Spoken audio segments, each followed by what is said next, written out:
Brodes Media. Here we go. Well. It feels, weird to be excited about the Flyers just because of how dreadful they've been, and Chuck Fletcher and all of that debacle and everything. Danny Briere, Keith Jones, it feels good right now to make an actual trade that we could be excited about. We know we're rebuilding. We need to get some assets, and Danny Briere did a fantastic job in his first trade as a Flyers GM to get 3 draft picks and a guy that was drafted in the second round a couple of years ago. And I can't imagine if Carter Hart is traded. We know this Ivan Provorov trade, you got a lot back. Imagine what you get back for Hart if that's going to be the case. Now I'm excited for the rest of the offseason and see what Danny does. This team's going to get younger. It starts with the upcoming draft. I hope, one of these younger guys falls to them like a Mitchkov. It's a really exciting time, and it feels nice to be excited about the Flyers again.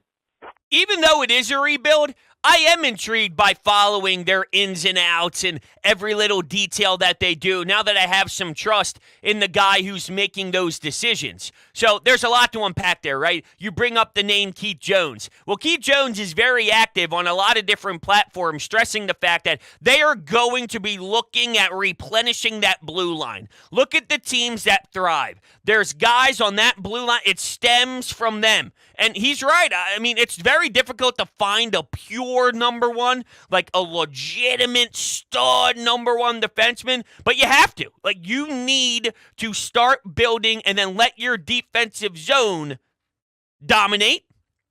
Let your team create odd man rushes and then also shut down the opposing team's top lines. Suffocate teams, make it hard to play against, win your puck battles, make good, strong first outlet passes, battle along the corners and show some physicality, good, hard checks in the corner. So when guys chip it in and then they go in forecheck, they know, okay, this is going to be brutal. It's not going to be easy. I'm going to feel pain because I need to go into a corner and give it my all. But you're getting out-muscled.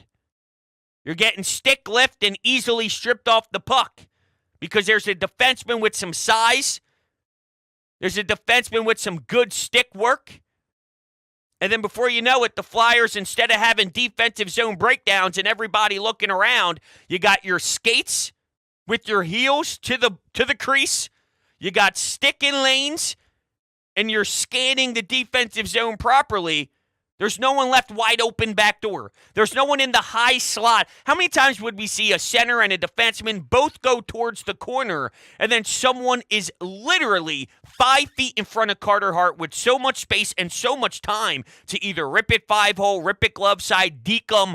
You can't have that many options. You can't have that much time. So much time that sometimes I think they're uncomfortable with how much time they have. Similar to a 3-point shooter without a defender in his face, and he gets a chance to reset, and sometimes too much time actually throws off the rhythm.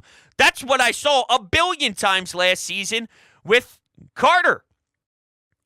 Maybe you look at not just Urson, but what's happening in Russia, with a chance to bring a different netminder over here that would then allow for you to have the luxury of moving Carter. They haven't seen a goalie at all in years, in my whole entire lifetime. I haven't seen a real legitimate goalie here. And then maybe finally when we get one of the best, you also have depth. Hey, who would have thought Provorov and possibly Carter Hart could be traded away? Now, some Flyers fans might think that's absolutely nuts and insane.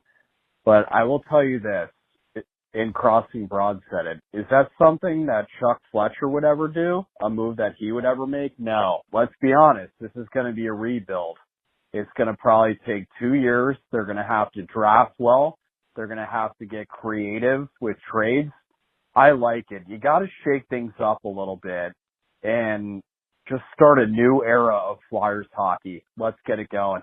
We see a direction, Ryan. We see a direction, and it's easier to support, even though it's going to take time, when you understand that the people in charge see a vision, and then they're starting to execute that vision. There's more belief, and that gets you excited. I want this to be similar to the vibes with Eric Lindros. I want this to be the 90s again, when the Flyers were the talk of the town.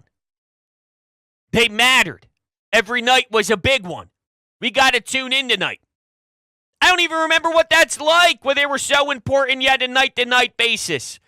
Now, I think next year will be exciting again because it's, all right, how does Owen Tippett continue to improve? And, throw in some of these prospects in there, Tyson Forster, Noah Cates with the 200-foot game, Cam York taking strides. I don't know what Sanheim is, and I hate that contract, and I think he's sort of peaked. I don't know how much more he can improve. I think he kind of is what he is. You can get by with what Tortorella got out of Rasmus when Rasmus played his better hockey last year, but it's definitely not worth that cap hit. There's things still weighing you down, but Danny's obsessed, man. Danny's not going to let this thing go. He's going to take it for a ride and show everyone that the work that he put in to earn that chair, you're going to see it. It's going to play out. That dedication will show itself. And I'm looking forward to it. Ivan Provorov trade was amazing. Perfect, in my opinion. Love it. One thing, though, that I'm now hearing is everything about Carter Hart. And I just want to say this. Maybe if we, shout out to the Senators and we get a trade like this, Alex DeBrincat in a first for Carter Hart, it would have to be something like that because Carter's a transcendent talent. Bruh. I'd cry if that was the return. Negatively. I'd be pissed. Danny Briere would take 50 steps backwards if all you acquired for Carter Hart was a first-round pick in DeBrincat. That would be extremely underwhelming. That's not enough to reshape your franchise and reboost this thing. I need more than DeBrincat in a first.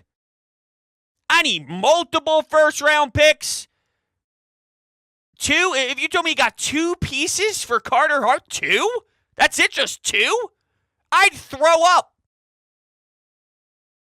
I'd take back a lot of what I said about Danny B. We need to get the expectations better. We can't settle.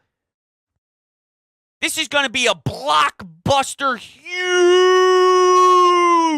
haul. No, I can't accept that. I won't accept that. That's unacceptable.